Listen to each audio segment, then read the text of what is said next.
Buenas tardes.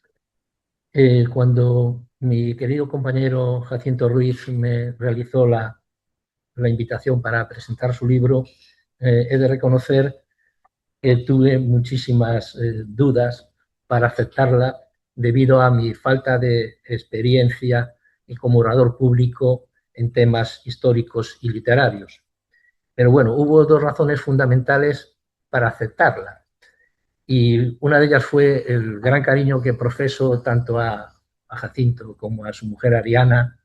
Y en segundo lugar, pero no menos importante, la confianza que me ha proporcionado la presencia en esta mesa de presentación de mi querida compañera, mi querida profesora María Loira, con compañera también, pero mi querida profesora, a la que admiro mucho y cuya gran solvencia en conocimientos de prehistoria y historia antigua soy plenamente conocedor desde mis primeras etapas como alumno en este centro asociado de la UNED.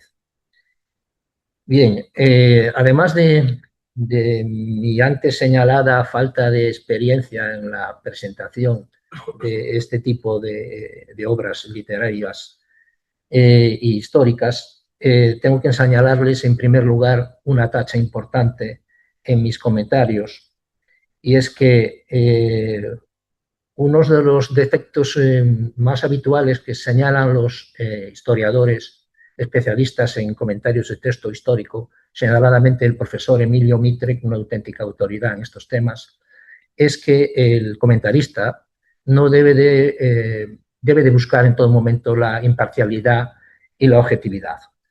En el caso de mis comentarios, he de reconocer que dicha imparcialidad y objetividad, por la razón que antes he apuntado de mi buena relación personal con Jacinto, van a quedar en un segundo plano. Bien, una novela histórica o prehistórica como la que ha realizado Jacinto tiene siempre dos componentes esenciales, una parte científico-histórica y una parte de ficción. En el caso de las materias prehistóricas, la parte científico-histórica es muy compleja, mucho más compleja que la referida a otros periodos históricos. En materia prehistórica y señaladamente en el mundo neandertal se están produciendo unos cambios en los conocimientos científicos en los últimos años muy importantes que han cambiado de una forma radical nuestras conclusiones sobre el mundo neandertal. Y quisiera señalar un aspecto muy importante a los efectos de este libro, y es que hasta hace relativamente pocos años se negaba la espiritualidad del hombre neandertal. Eso significaba que no cabría reconocer en el universo neandertal ni el arte, ni la religión, ni incluso la capacidad oratoria. Las últimas investigaciones científicas han dejado atrás estas posiciones y hoy se reconoce, como no podía ser de otra manera, el arte neandertal y la capacidad espiritual del hombre neandertal. Bien, en todo caso siempre tenemos que tener presente lo que dijo un historiador inglés del siglo pasado, Lawrence Stone, que a todos los estudiantes de historia pues nos suena muchísimo porque lo estamos utilizando continuamente en materia historiográfica. Este hombre, en una revista también muy conocida que se llama Past and Present, sostiene que la ciencia histórica es una ciencia no concluida, sino que es una ciencia en construcción, que no tiene versiones definitivas y que hay que revisar constantemente sus conclusiones a la vista de nuevas teorías y de nuevos conocimientos. Esto es también muy importante en lo que se respecta al mundo neandertal, porque ya digo que en los últimos años ha habido pero muchísimos cambios en determinadas conclusiones científico-históricas. Bien, referente al hombre neandertal, no voy a entrar en mayores detalles porque tengo aquí a una autoridad científica que puede expresar mejor que yo las conclusiones. Sí. Solamente quería anticiparles que seguramente todos ustedes conocen a Svante Pääbo, el investigador sueco que estableció la secuencia del genoma neandertal. Con esta investigación consiguió el Premio Nobel de Medicina del año 2022. Bueno, este hombre concluyó que entre el 1% y el 4% del genoma de todos nosotros, del hombre actual, de origen, eso sí, de origen europeo o asiático, no africano, sería de origen neandertal. Ello nos lleva a la conclusión de que la hibridación fue una realidad prehistórica y que no se puede negar la presencia del hombre neandertal en nosotros mismos. También quería llamarles la atención de que la edad de piedra, curiosamente, está de moda y a mí me ha sorprendido muchísimo algunas manifestaciones ahora en la guerra de Irán de determinados dirigentes de potencias, digamos, imperialistas, que han dicho que amenazaban a otro país a llevarlos a la edad de piedra. Yo no sé si la persona que realiza esa afirmación es muy consciente de lo que significa la edad de piedra. Pero bueno, en principio insistir en que el elemento ficción predomina en la obra de Jacinto sobre el elemento científico histórico. Pero eso para mí realmente carece de importancia desde el punto de vista de la coherencia interna de la obra, porque entiendo que el objetivo de Jacinto es la demostración no tanto de una realidad científica neandertal, como de la presencia de rasgos humanos en el hombre neandertal. Y dentro de estos valores humanos que él considera existentes en el mundo neandertal, sí me interesaría destacar algunas características que definen lo humano que están presentes en los protagonistas, algunos de los protagonistas de su novela, singularmente en su protagonista principal, que es Fogg, ¿no? Estos valores yo los identificaría como los siguientes. En primer lugar, la lucha por la supervivencia. En segundo lugar, tendríamos el espíritu de solidaridad de grupo. Después, la defensa de los valores del grupo familiar, la exaltación de la individualidad, la apertura al conocimiento del mundo exterior para superar los retos de la supervivencia, la admisión de la figura del otro, la no discriminación, la predisposición al mestizaje, llegando incluso al establecer la unión de pareja entre un hombre neandertal y una mujer sapiens, llegando no solamente a un mestizaje de raza o de cultura, sino un mestizaje de tipos humanos, lo que es incluso más acentuado, más fuerte. Otro valor que destacaría es la lucha contra la injusticia y la garantía de la paz, que se singulariza en la derrota de los Sur como elementos de injusticia y de opresión.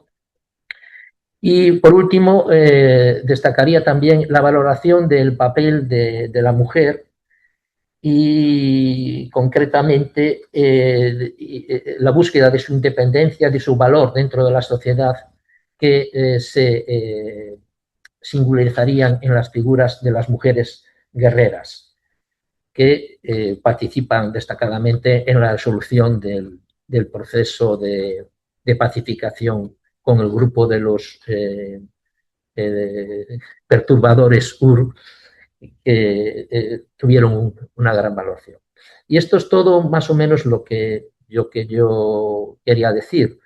Quería insistir que para mí esta obra lo que me ha aportado es precisamente eso, ¿no? La búsqueda de los valores humanos en unos hombres tan primitivos como podían ser los neandertales. Eso lógicamente está un poco en relación con lo que hablábamos al principio de la espiritualidad del mundo neandertal.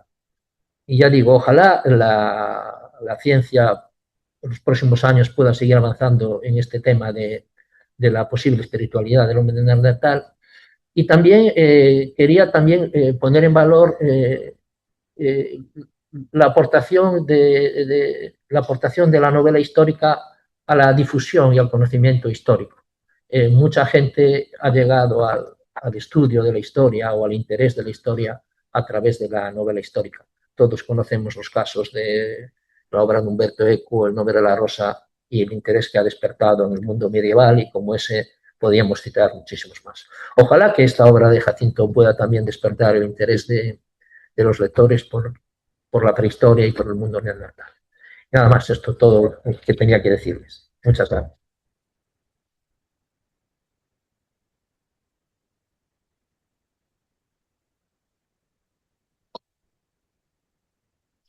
Bueno, buenas tardes a todos. Me alegro mucho de veros.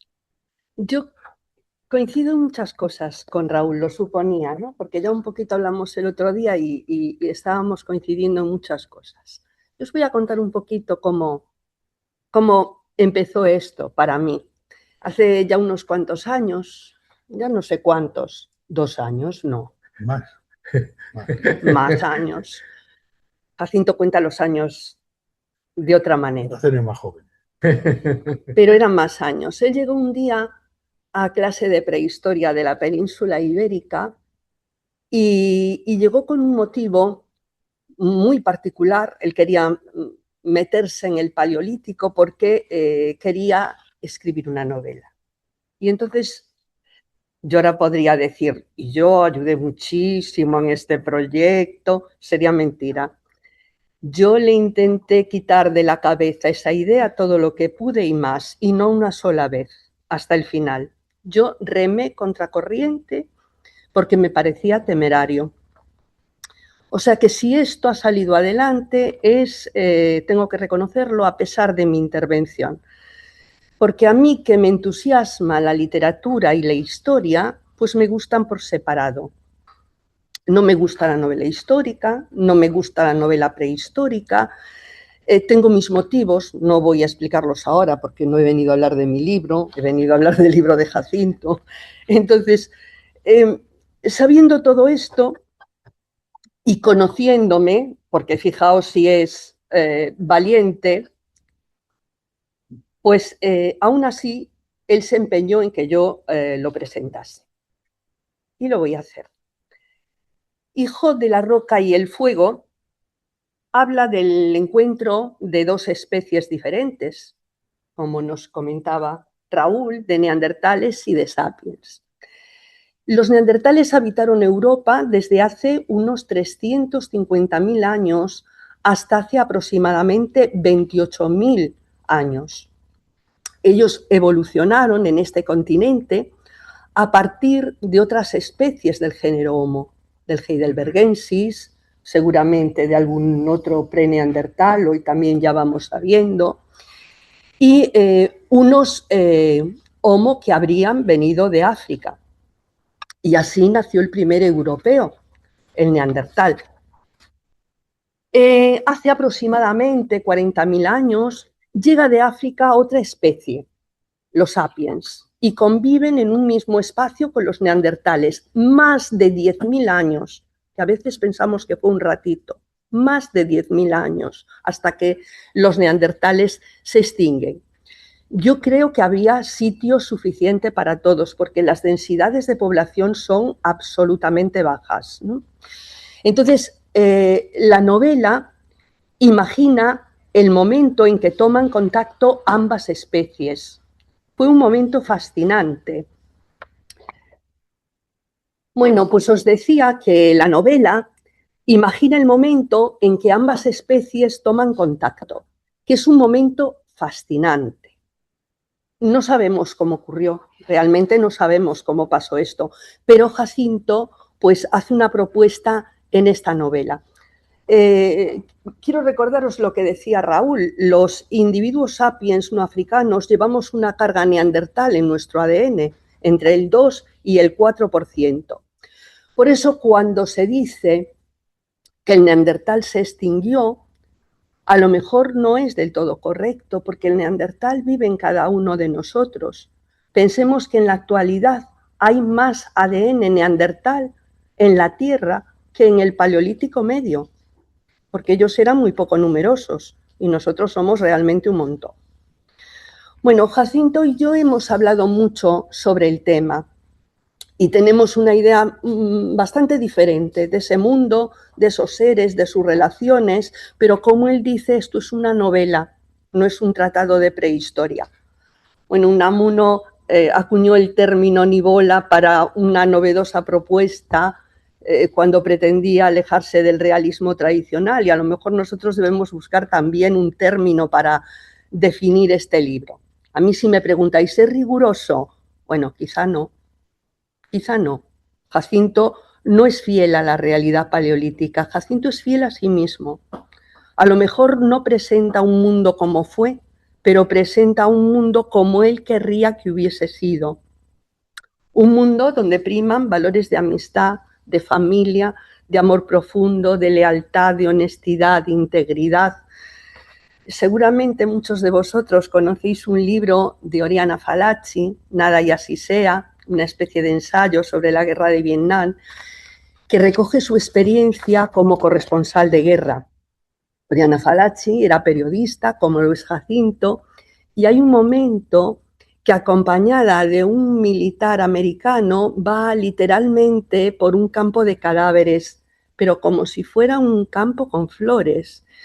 A mí muchas veces, leyendo la novela, me venía esta escena a la cabeza, porque de la misma manera que Oriana Fallaci intenta poner un velo al horror, pues Jacinto suaviza la crudeza de la vida paleolítica. A mí me lo parece. Nosotros no sabemos cómo eran los grupos familiares neandertales, si en su organización había monogamia, poligamia, poliandria o fórmulas que ni siquiera nos imaginamos. Pero yo pienso que el autor crea un mundo estrechamente relacionado con lo que él conoce. Pero yo digo, ¿y qué autor no lo hace?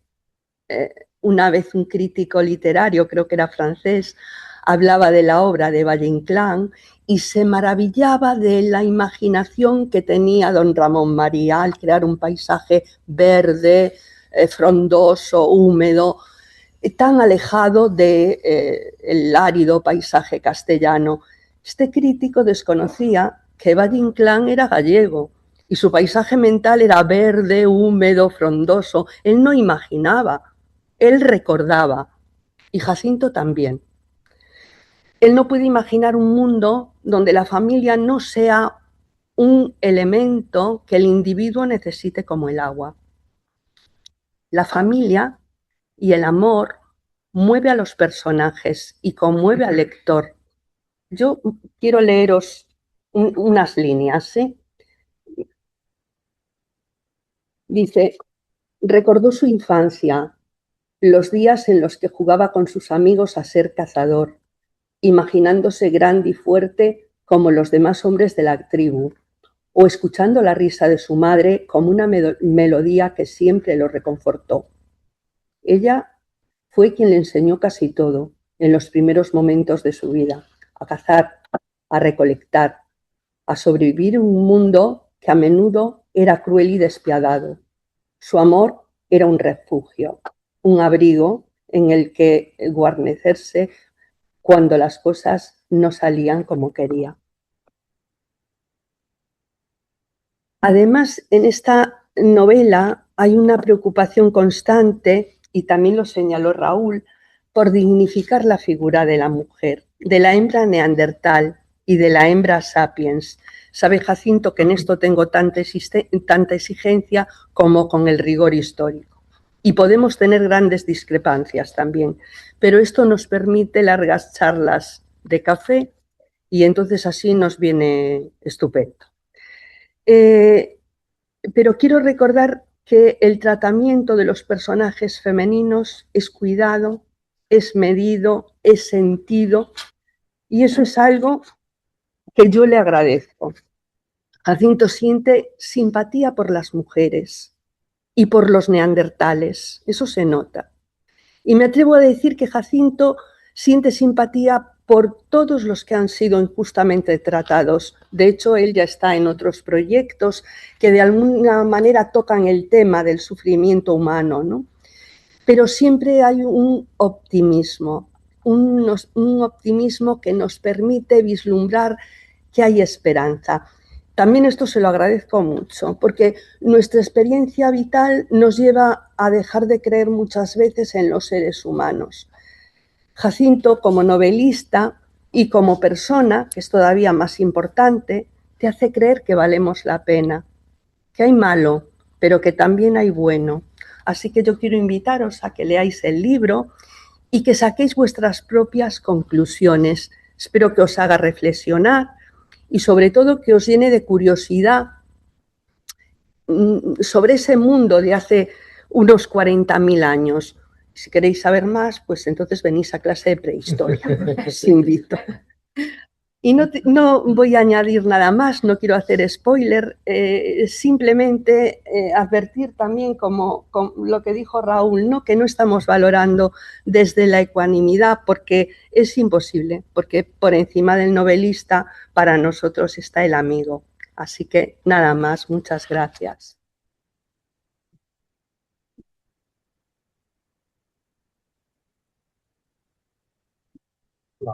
Buenas tardes a todos, muchas gracias por estar aquí. Después de escuchar a mis dos compañeros, estoy de acuerdo en todo lo que han dicho.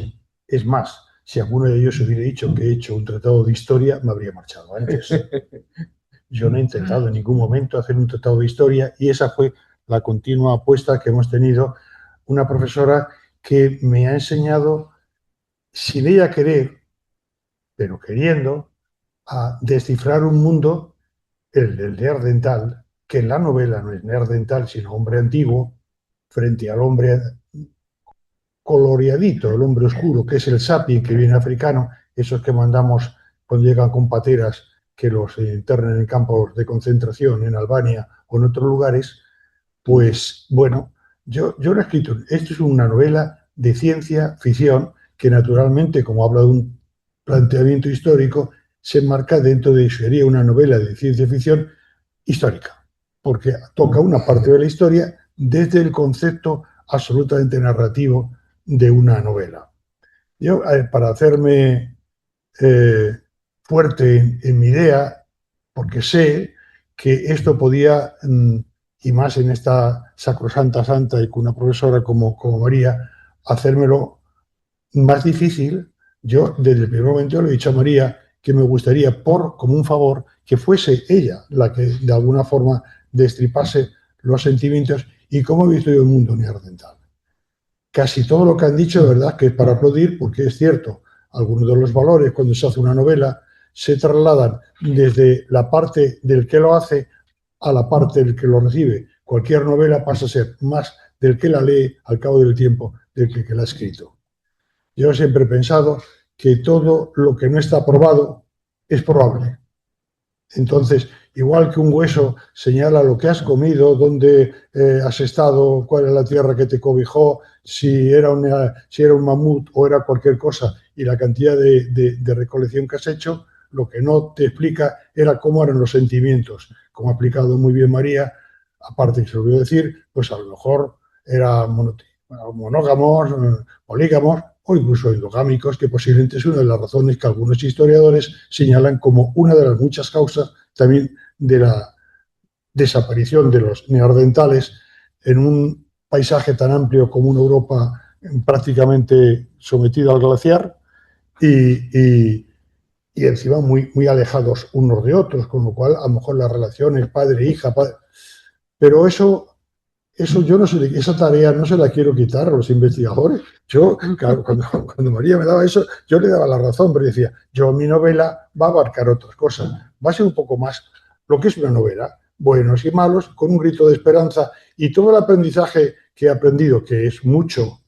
Si escribiera un tratado de historia, seguramente no tendría la fantasía, pero yo no soy un historiador, soy un novelista y antes un periodista. Es curioso que además la parte más difícil que me ha costado, y así no voy hablando de la novela, de mi transformación como periodista a novelista, es que el periodista debe tener un rigor y el novelista debe tener imaginación y saber qué tipo de imaginación quiere proyectar y a quién se la quiere proyectar. Ayer mismo estuve escuchando un anuncio, que entonces dice, Si una persona dice está lloviendo y otro dice no está lloviendo, la tarea del periodista no es dar la razón a ninguno de ellos, sino salir y comprobar qué está pasando. Pero esa es la tarea del periodista, no la tarea del novelista. Yo me parecía que en un tema que me merecía tantísimo respeto de los tiempos, incluso que antes de la UNED me había matriculado en la Universidad de Santiago para estudiar Geografía e Historia, me parecía que, y además muchas novelas que había leído desde El clan del oso cavernario hasta algunas incluso de Arzuaga, que son tan fantasiosas como la mía, siendo un historiador muy exigente, porque distingue muy bien cuando habla del collar del Neandertal o del propio Neandertal a cuando hace una novela. No quito ni una sola palabra de la que ha dicho Raúl y mucho menos la que ha dicho mi profesora. Quería justamente pasar por esta prueba. Hasta ahora todos me han dicho maravilloso, he aprendido mucho de prehistoria. Yo no quiero que aprendan de prehistoria. Quiero que disfruten creando el mundo posible, que no fue a lo mejor, pero que pudo haber sido de lo que es prehistoria. Es más, en razón a ese planteamiento tan exigente por mi parte, es como cuando el pintor que después de una formación muy académica acaba pintando cubismo o como Miró. O sea, romper lo que has aprendido para avanzar por nuevos caminos. Ha sido un poco mi idea. Por eso me he matriculado, para no cometer más errores de bulto que los que mi imaginación me animara a realizar. Es decir, para mí el Sapien sabía lo que era el amor, el Neandertal también lo sabía. Pero sería meterme en un terreno en el que de alguna forma queda suficientemente explícito aquel que lea la novela y quiera leerlo. Es decir, el Neandertal era un ser que había evolucionado en toda Europa, que llevaba 300.000 años, que además ni era un zaparrastroso, sabía cazar, tenía relaciones familiares, cuidaba a sus inválidos, como se han demostrado en algunas cuevas en las que han aparecido personas que por concepto de la supervivencia, difícil supervivencia en aquella época, yo siempre he dicho que cualquiera de nosotros, cualquiera de los que estáis aquí, seguramente no sobrevivíais ni un solo día en aquella época. La mortalidad era brutal por el tiempo, por la comida, por los retos con otros animales que eran más depredadores que el propio hombre, por muchísimas cosas. Pero también tenía un cierto simbolismo que durante mucho tiempo se la está alegando. El Neandertal algo debería tener cuando enterraba a sus muertos y, de alguna manera, a criterio de unos y diferencia de otros, pues metía restos como si después de su muerte se pensara que podía existir un viaje al más allá. Por eso también he metido no el alma, sino el espíritu. Quizá para no entrar en ninguna contradicción con los que somos religiosos y menos religiosos. Hablo de hechiceros, hablo de chamanes, hablo de todo lo que de alguna forma los propios investigadores sí reconocen, aunque no dicen que sea exactamente así. El que lo dice soy yo, y repito, en una novela. Es muy curioso que además la primera vez que me planteé, cuando María ha sido para mí un faro, es verdad, yo sí, ha sido faro. Mis compañeros han sido también faros. O sea, yo durante todo este tiempo me he sometido a los rigores de un alumno, a hacer los correspondientes PET, casi cuando no tenía tiempo, pidiendo ayudas a Tomás, a Ricardo, a Raúl. Oye, ¿y esto cómo pasamos rápidamente? Justamente para después poder descomponer lo que había aprendido en lo que yo quería decir. Y lo que quería decir puede ser que esté muy alejado de la realidad, o puede ser que el tiempo me coloque mucho más cerca de lo que en este momento pensamos. Yo me apelo a, un poco por contestar lo que han dicho ellos, sin quitarles ni un ápice de razón, pero, y María lo sabe, que el Neandertal no solamente era un bruto, sino que era incapaz de hacer arte. Hoy, el historiador más moderno, no los más antiguos, reconocen que es muy posible, también es posible que no sea, pero es muy posible, probado o no probado, probable, que en algunas cuevas hay restos del arte prehistórico, es decir, manos pintadas que corresponden hace 66.000 años y que los historiadores con el carbono 14 habían situado más allá de los 40.000, que es cuando de alguna forma se sitúa al Homo sapiens en Europa. el neandertal justamente empieza a desaparecer con los 40.000, cuando también se supone que el neandertal y el sapiens llegan a un conocimiento, suponemos que profundo, por los resultados de ese 2-4% que habéis mencionado, ¿no?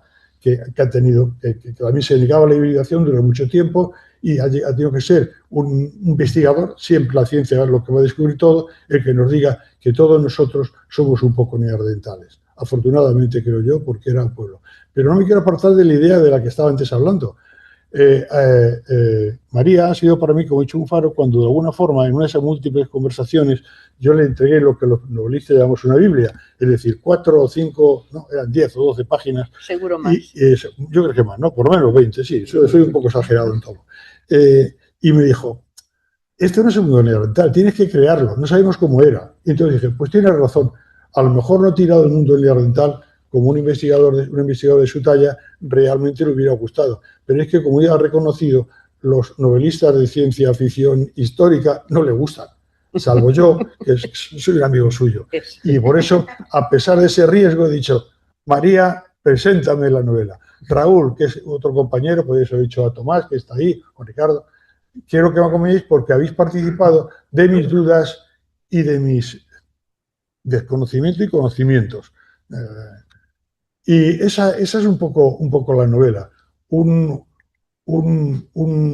constatación de que algunas de las cosas negadas por los investigadores, por los historiadores, hoy se reconocen como inevitables, como el papel de la mujer. El papel de la mujer que yo represento en mi novela es un papel efectivamente de exaltación de la mujer, porque es de todo lo que se ha dicho en lo que más en desacuerdo estoy con lo que se ha dicho. Yo creo que si el cazador recolector de hace 40.000 años vivía de la caza de grandes animales, de medianos animales y de pequeños animales y de la recolección, si tenían un concepto de un pequeño grupo de 7, 12, 20 personas, vamos, hasta los niños destetados sabían intentar cazar, porque si no comían se morían todos. Pero como no está probado, yo lo creo y lo digo. Y que el papel de la mujer en ese desarrollo ha sido no verdad, sino decisivo, que sin la mujer seguramente el neandertal habría desaparecido mucho antes, pues es evidente. Que la mujer ha cazado, hoy casi todo el mundo lo reconoce, además empiezan a aparecer pues mujeres con restos de... La mujer ha cazado, la mujer ha recogido, ha recolectado, la mujer ha tenido hijos, la mujer ha tenido un papel importantísimo en todos los tiempos de la historia de la humanidad. Y el neandertal era un ser humano. Luego, resulta de que cuando, también en la lectura de algunos historiadores, el neandertal, el que yo llamo hombre antiguo, solamente aparece la palabra neandertal en la contraportada. En el libro, el neandertal se ve asumido por el hombre antiguo, el hombre que lleva aquí 300.000 años, frente a un visitante, el sapiens, que curiosamente, a pesar de algunos libros muy famosos, sostenidos por algunos investigadores como el clan del oso cavernario, el sapiens no era blanco, era morenito. El que era blanco era el que decían que era negro, que era el neandertal. En la portada del libro, hecho por una gran autora, Sandra García, en la portada había aquí un cabezolo de un hombre que se suponía que era el neandertal, que se suponía que era Fogg, uno de los principales protagonistas, hay varios, ¿no?, que tengo metido en la novela, creo que 70 y tantos personas con nombres y tal. Y yo cuando le vi dije, no puede ser. El que era negro y guapo, a lo mejor, no lo sé, eso no sé. Era el sapiens, que venía justamente de África y que se cruzó, como lo hizo antes otros antecesores del neandertal, prácticamente todo el mundo para asentarse aquí en la fría Europa. No sé. Mi novela, como todas las que hasta ahora he hecho, está en la cuarta, estoy llevando la quinta. Antes me había dedicado al periodismo. Tengo aquí un compañero de una obra no novelística, que es La prensa gratuita, ¿verdad? Carlos Quintana, que fue director de publicidad de La Voz de Galicia. Tengo aquí a mi mujer, en este momento un poco doente, ¿no?, pero con la que hemos publicado, ha sido coautora de otras tantas publicaciones. Claro, cuando yo me dedico a investigar sobre la prensa gratuita, hacemos el segundo libro, el segundo y el único libro prácticamente que existe en España sobre un fenómeno nuevo que era la prensa gratuita. Y todo lo que ponemos estaba comprobado, recomprobado y tal. Cuando hago una novela, si tengo que comprobar, me tengo que convertir primero en un historiador reconocido para tener el crédito necesario por mucho que investigue. En cambio, yo eso no lo pretendo porque sería un atrevimiento que no merezco, por mi parte. Me parece que está más cerca de mi concepto de lo que quiero escribir que sea una novela. Y me parece un gran agradecimiento que me hayan dicho lo que han dicho de esa novela, porque, repito, si me hubiesen dicho, es una novela que está totalmente de acuerdo con la historia, hubiese dicho, perdona, me llaman al teléfono fuera porque no era eso lo que yo pretendía. Entonces, si dicen que es una novela y encima les ha gustado, pues me siento muy feliz y os animo a que la leáis y hagáis vosotros la valoración. ¿De acuerdo? No sé si algo más, acepto preguntas de mis compañeros y vosotros. Hola, soy Elena. Gracias por la explicación, gracias María también por ser una profesora estricta. Antes mencionaste a Picasso y mencionaste a Dalí, cómo habían roto la pintura. ¿Podrían dar ejemplos concretos de las cosas que has aprendido aquí en la UNED que están en la novela y que has decidido completamente romper para incluirlas ahí? Mira, la UNED es un campo de aprendizaje que le pasa lo que al neandertal. No en la justa medida reconocido, porque es exigente, muy exigente, magnífico, y si encima tienes, y no tomarlo como un cumplido, yo me he metido aquí, me he sometido a una profesora tutora como María, pues todavía extraordinario. Por tanto, ese tiempo he aprendido todo lo que era la prehistoria. Todo lo que era la prehistoria en la parte que yo quería. Recuerdo que cuando le dije a María, voy a escribir un libro sobre el neandertal, me dijo, debería escribir uno sobre el Sapiens. ¿Te acuerdas? Sí, bueno, pues yo quería escribir sobre el neandertal, no sobre el Sapiens. Entre otras cosas porque me parece uno de los seres que más admiro de toda la prehistoria. ¿Qué he aprendido? Pues justamente a admirarlo más todavía. ¿Qué he aprendido? Pues cómo vivía, qué comía, cómo era y cómo podía no ser. Yo creo que he aprendido todo lo que necesitaba para ser capaz de soltar mi imaginación y crear ese mundo en el que creo que a lo mejor no existió o a lo mejor sí existió. No sé si te he respondido, Gabriela. Gracias. Si me permites, Jacinto, una pequeña disquisición con lo que acaba de plantear esta chica. Esa chica, Sabioto, es muy exigente. Muy bien. Yo, además de ser amigo de Jacinto, que es la principal razón por la que estoy aquí, soy el delegado de la Facultad de Geografía e Historia en este centro asociado. Entonces, a través de esa responsabilidad que tengo, asisto con frecuencia a reuniones en Madrid con la decana de la facultad, la vicedecana y otros profesores. Entonces, la última reunión que hemos tenido, que fue hace unos días, se está planteando en la UNED, cosa que ya está sucediendo en otras universidades, concretamente creo que en la Complutense ya la tienen implantada, hacer un grado independiente del grado de Geografía e Historia, un grado de Prehistoria y Arqueología. En el caso de la UNED, bueno, muchos no estamos muy de acuerdo con esa propuesta, gran parte del alumnado no estamos de acuerdo con esa propuesta, pero sí que una de las principales bazas para esa propuesta de un grado independiente es que el Departamento de Arqueología, el Departamento de Prehistoria de la UNED, María me puede confirmarlo, es un departamento muy prestigiado. Tiene unos profesores muy buenos que están en las primeras líneas de investigación. Tomás y Ricardo, que están también, compañeros míos que están aquí, lo pueden decir, que los profesores del Departamento de Prehistoria son unos grandes profesionales y están en proyectos de investigación a nivel mundial. Concretamente, el profesor Maillo está publicando continuamente y está siendo protagonista de nuevas aportaciones científicas constantemente. Entonces, valga esta intervención un poco para defender un poquito el prestigio de la UNED, al menos en el departamento de prehistoria, que también tengo que decir como alumno, y arqueología, sí, bueno, arqueología. También tengo que decir que las materias de prehistoria los profesores son también bastante exigentes. Nosotros como alumnos los sufrimos, algunos lo sufrimos, algunos lo están sufriendo actualmente. Pero vamos, en cualquier caso, que el prestigio de la UNED en temas prehistóricos es grande. Y un añadido más, casi todo el alumnado de la UNED, en su mayor parte, hay gente joven, muy joven, pues, pero hay mucha gente también que de alguna forma ha acabado su formación en otros campos de la vida. Hay abogados, hay arquitectos, hay ingenieros, Tomás es ingeniero, y entonces lo que buscan es justamente la propia esencia del aprendizaje, que es aprender por aprender, y que se crea un ambiente realmente muy bueno. Yo me llevo de esos 2 años, aparte de lo que he aprendido, que me va a permitir, a lo mejor es una cosa que no debería decir ahora mismo, esa misma discusión que hemos tenido aquí, la he tenido conmigo mismo, y a continuación de esta novela que tenéis en la mano, había hecho una especie que sería como una especie de posnovela,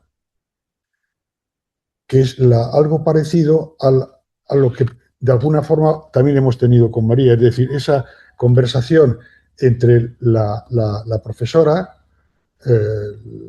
la que quiere escribir un libro, que en este caso, en esa posnovela, era una mujer, pasaba a ser, en vez de ser Jacinto Ruiz, pues Elvira, daba igual, y una especie de compañeros de viaje que podían ser también. Bueno, esto es un poco la historia. La UNED es no sé, algo que si no existiese habría que inventarlo. La verdad que somos todos un poquito especialitos. Y cuando somos de la UNED ya no dejamos de serlo nunca. Me encontré no hace mucho tiempo con alguien que pero es que yo también soy de la UNED, porque hace tropecientos años había estudiado, pero él era todavía... Y esto que decía Jacinto es muy importante. Tenemos cada vez alumnos más jóvenes, pero la mayoría son gente que ya tiene un bagaje y eso es algo excepcional. Aquí aprendemos todos, porque aquí cada uno trae de lo suyo y eso es una maravilla, ¿no? Es una maravilla. O sea que yo encantada, aunque tenga que discutir mucho con Jacinto y con el resto.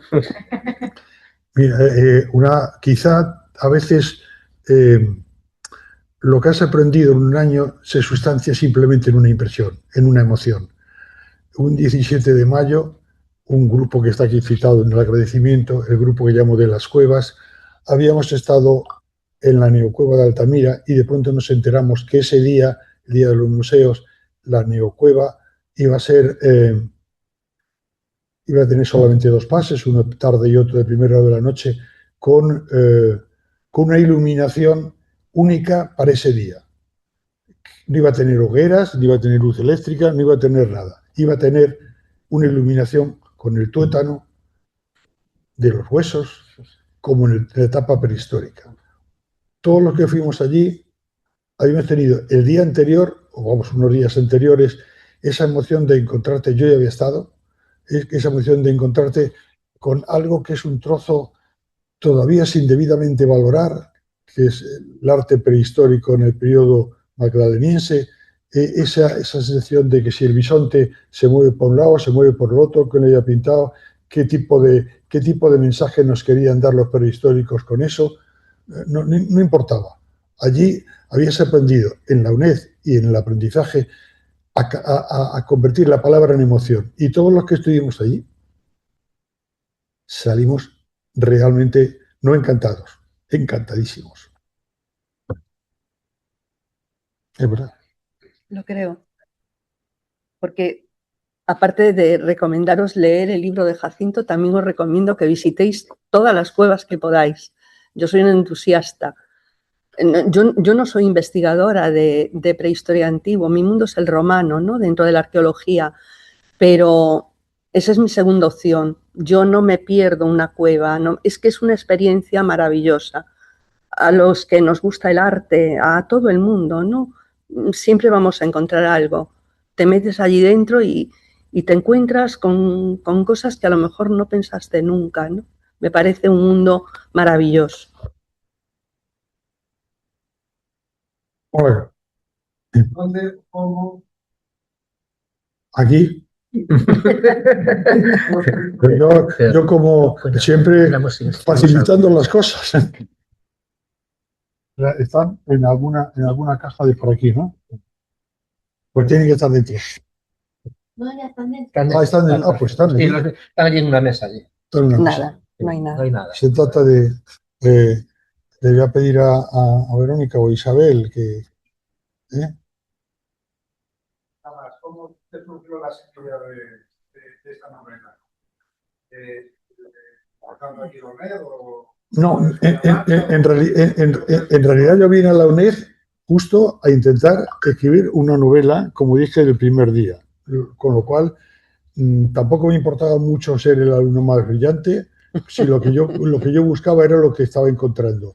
Y además no era gracias a María, por eso estoy agradecido, aparte de las clases, las asignaturas en las que he matriculado, asistía como oyente a prácticamente casi todo lo que, porque también en eso dan facilidades en la UNED. Yo quería escribir, yo había escrito ya, cuando vine de Manzanillo al periódico hace muchos años, me había matriculado en Geografía e Historia, entonces era Geografía e Historia en la Universidad de Santiago, y les estaba contando a mis compañeros, y claro, era como todos los manzanillos, el que entraba por la mañana y salía de madrugada del periódico, el que tenía que hacer todo el currelo que los más sabios y veteranos te dejaban sobre los hombros.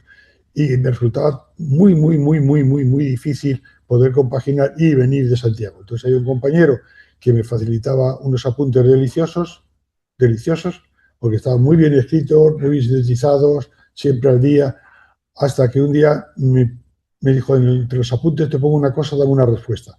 Leí la pregunta y comprendí que tenía que decirle que no.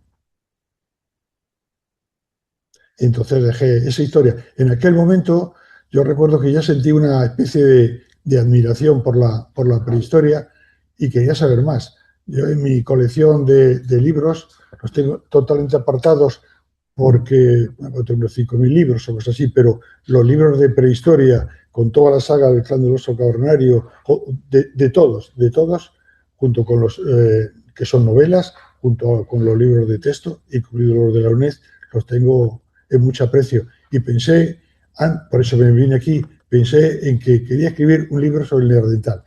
La idea fue tan firme, ya veremos si el resultado os gusta, que acababa de publicar en ese momento, Cicatrices en la selva.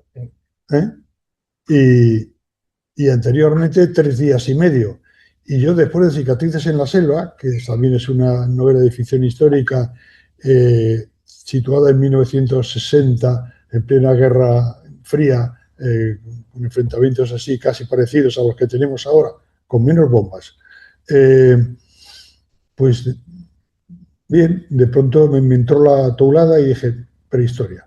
Y volveré a escribir la segunda parte de 3 días y medio, como me había propuesto. De hecho, ya estoy en ello. Vine a prehistoria a poder escribir un libro sabiendo de antemano que me iban a decir lo que me han dicho. Y he venido aquí a que me dijeran lo que he escuchado, porque era lo que quería escuchar, y de alguna forma reafirmaba de que no me había equivocado.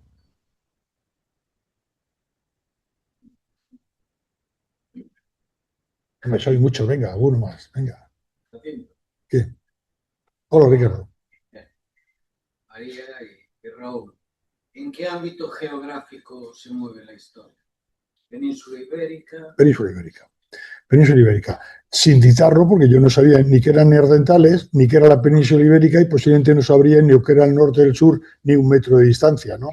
Por eso es una de las cosas de la novela que más difícil me resultó. Tratar de conseguir situar sin decir dónde a nuestros personajes. Sin decirlo dónde, están en la meseta, cerca y tal, y el viaje hacia descubrir el Sapien es hacia la cornisa cantábrica castillo, sin poder decir, van ahí, ¿no? No podían, no lo sabían, ¿no? Para ellos todo era un descubrimiento. Yo creo que incluso para nosotros descubrirlos a ellos también es otro descubrimiento. María, creo que además la península ibérica fue uno de los territorios donde finalizó el Neandertal, me parece, ¿no? ¿Dónde? Donde finalizó el Neandertal. Sí, en Gibraltar. En la zona sur. ¿No? Curiosamente no se sabe por qué, lo suponemos, pero como yo no soy historiador, soy novelista, se supone que la presión del Sapien, pues porque venía con una cultura... Ahora ya o lo pones en la novela o ya no te dejo decir eso. Bueno, claro, desaparecieron en Gibraltar, los historiadores. Claro, desaparecieron en Gibraltar. En las cuevas de Gibraltar se tienen las cronologías más recientes. Tenemos la idea de que el Neandertal vivía en un espacio frío, fríísimo y tal, y a lo mejor eso no es cierto. Las últimas investigaciones están dando un clima más... Entonces, a lo mejor lo que están haciendo es bajando hacia el sur, en un clima que ellos reconocen mejor, porque la diferencia seguramente más grande del Neandertal con el Sapiens es que el Sapiens es absolutamente adaptativo, le da igual lo que sea, todo le va bien. Nos dan 3 minutos y ya nos adaptamos. Y el Neandertal no. El Neandertal conoce lo suyo y funciona bien en lo suyo, pero en todos esos cambios que hubo, esos terribles cambios climáticos, él no se debió de adaptar de la misma manera. Pero esa bajada hacia el sur nos puede indicar que efectivamente está buscando una forma de vida que él conoce mejor y en la que se mueve mejor. Voy a hacer como en clase, voy a subir el dedo a poder contestar María. Es decir, me ha encantado lo que ha dicho, porque posible, su explicación es, pero ha dicho, es posible, no está probado. Y por tanto, es como, no lo utilizo para neutralizar su argumento, que seguro que es así como ella dice, simplemente lo utilizo para justificar mi novela. Todo lo que no está probado es probable. ¿Lo que hace al Sapiens más adaptativo? Somos así, por naturaleza. Creo que todavía está por descubrir por qué somos de esa manera. Pero efectivamente la respuesta es esa. Nosotros siempre tenemos una respuesta a un ambiente, a un clima, a unas circunstancias. Y en el pasado igual, porque el Sapiens sale de África, de un mundo cálido, y se expande por toda la Tierra, por toda. Es capaz de vivir en el polo. Y sin embargo otras especies, porque hablamos del Neandertal, pero es que se han quedado muchas atrás, otras que ni conocemos. Por ejemplo, los denisovanos ya los vamos conociendo, son otros. Los denisovanos también son tan humanos como neandertales y como sapiens, pero han ido cayendo. Pero resulta que nosotros, pues en ese sentido, somos bastante excepcionales, porque nos movemos en cualquier circunstancia. Si fuésemos un poquito mejores, menos mal que tenemos a Jacinto, que nos hace creer en la humanidad. En cualquier caso tienes que tener presente que en un mismo espacio geográfico y un periodo cronológico muy amplio puede haber una variedad de especies humanas impresionante, como puede ser el caso de Atapuerca. Tú en Atapuerca puedes encontrar un periodo cronológico muy extendido, varias especies humanas o casi humanas. Sí, hay de todos modos... Perdón. Sí, no, sí. Hay de todos modos sobre eso hipótesis también, porque no hay un resto que se haya encontrado y se haya determinado exactamente lo que es. Porque, como he escrito un libro sobre el neandertal, con presencia del sapien al final en el mundo que yo he creado, claro, hay que pensar que el Heidelbergensis también desapareció, que parece ser que es antecedente del neandertal, pero el neandertal tuvo 300.000 años con altibajos climáticos, pero chupándose casi toda la glaciación Gur con temperaturas, vamos, de que si no, yo creo que no la aguantamos ni 10 minutos ninguno de nosotros. Entonces, los cambios climáticos también hay que pensar que era un ser adaptado a él. Otra cosa distinta es que el sapien tuviera una mejor, como tú has explicado muy bien, capacidad adaptativa. Sí, pero ¿Por qué vamos a dudar de la adaptación de un ser que ha estado 300.000 años, que toda su configuración física, son cosas que he aprendido en la UNED, es una configuración evolutiva? Es decir, tiene el pecho muy ancho, tipo barrilete, porque está a una temperatura de a lo mejor de menos 40 o menos 20 o una temperatura horrible. Tiene la nariz grande porque necesita enfriar,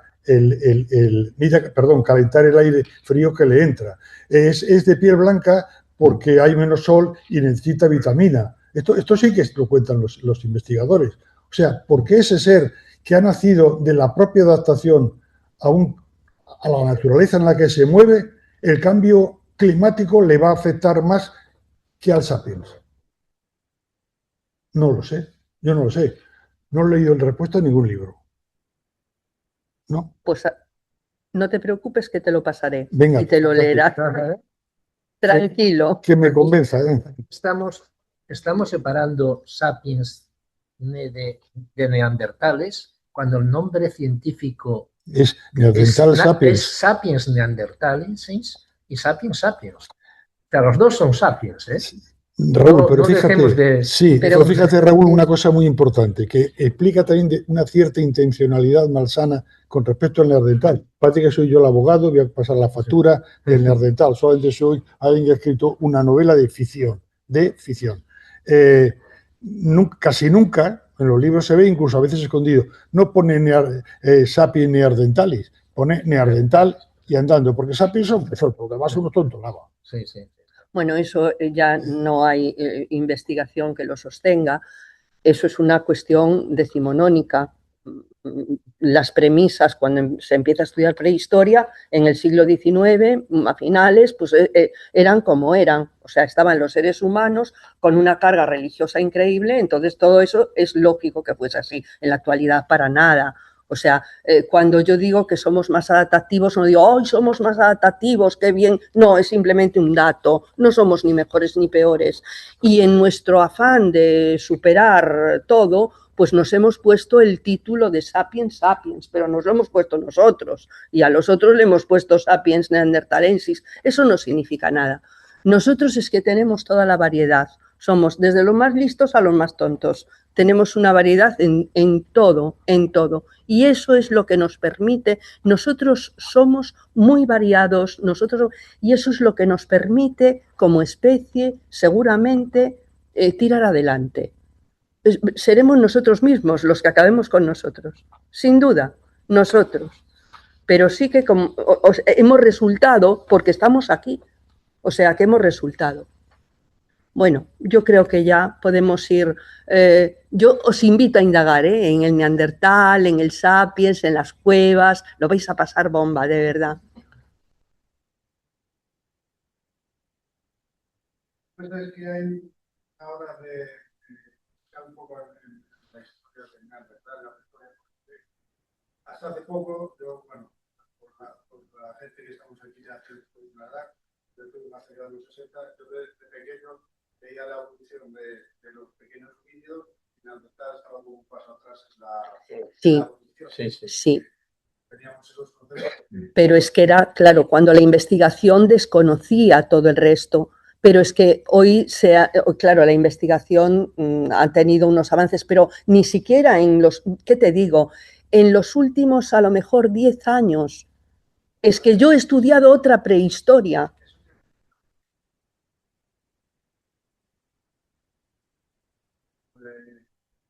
Esta diferencia, y sobre todo también mucho documental,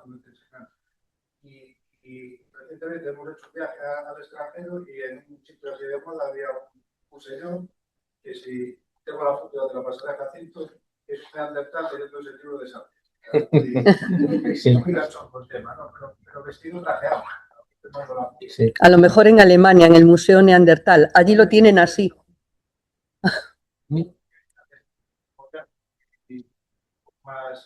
Por llamar un poco tu atención, si recuerdas el famoso dibujo con las diferentes especies humanas, entonces llamaba poderosamente la atención el tamaño del cráneo. Como iba aumentando, a medida que la evolución iba siendo superior, aumentaba el tamaño del cráneo. Pero, ¿quién tenía el cráneo más grande? ¿El neandertal o el sapiens? El neandertal. pero sí, eso siempre es en relación Sí. con el tamaño del Cuerpo, cuerpo y todo, son, claro, más Sí, mediciones. pero bueno, de todos modos, el neandertal tenía 1550 y el sapiens 1500. Es decir, que aunque tiene razón María, la ballena tiene un cerebro más grande que nosotros, pero en relación con su cuerpo es infinitamente más pequeño. Es muy posible que eso no significase que tenía que ser más listo, pero significaba algo, no era tonto. No, pero nadie lo duda, ¿eh? O sea, quiero Nadie decir, lo duda. está, desde luego, a partir de la cuestión de ADN, de pavo que decía Jacinto, y también ya previamente, ¿no? Estuvieron investigando sobre estos huesecillos del oído que permiten. Helioides. Entonces, o sea, de repente se dan cuenta, pero no hace tanto tiempo, anda, pero entonces podían oír y entonces también hablaban y tienen un aparato fonador como el nuestro. O sea, naturalmente, ellos se comunicaban, ellos hablaban, pero es que no desconocemos solo. Yo cuando discuto con Jacinto no lo hago por el neandertal, lo hago por todo lo que tenemos allá atrás. Tampoco sabemos cómo era el sapiens, Claro. porque nos imaginamos al sapiens, yo me pongo mala, claro, la señora en la cueva esperando que venga el señor, claro, y yo, o sea, no sabemos cómo eran, ni sabemos cómo eran sus relaciones, por muy sapiens que sea. Quiero decir, porque sea de nuestra especie, no significa que ellos ni viviesen parecido a nosotros, ni que sintiesen parecido a nosotros. Yo ese es el problema que le pongo a la novela histórica, que a mí no me gusta que le cambien el disfraz. Y a veces noto que me sirve igual una novela del medievo, le cambio el disfraz, se la pongo a un romano, le cambio el disfraz. No, no es eso. Son las mentalidades. Lo que hace distinta la historia de la gente no es cómo se vestían, no son cosas externas, que también, cómo vivían, qué comían, pero son las mentalidades. A veces nos asombra en los mundos que ya conocemos, en mundos próximos, como pueden ser 2000 años romanos, eso no es nada, ¿no? Para la prehistoria. Y nos sorprende, Dios mío, pero qué, bajo nuestra sensibilidad, ¿no? Que ahora, claro, somos de otra manera. ¿Cómo podían hacer eso? ¿Cómo? Pero es posible. Y hasta hay cosas como que queremos velar. Es tremendo muchas veces lo que te encuentras, pero es así. Y si queremos conocer la historia, tenemos que conocerla. Pero del sapiens sabemos tan poco como del neandertal. Exactamente, vamos, a lo mejor 2 cosillas más, pero nada. Pero bueno, lo seguiremos intentando. Bueno, pues nada, yo creo que podemos dejarlo, ¿verdad? Estoy encantada de teneros a todos aquí. Espero que nos acompañéis más veces los que no sois de la UNED, los que sois de la UNED ya sé que estáis siempre aquí. Y nada, ahora el que quiera el libro, pues Jacinto se lo puede firmar. Y hasta la próxima, por lo menos hasta el próximo libro, que ya está en el horno, o sea que nos veremos pronto todos. Muchas gracias.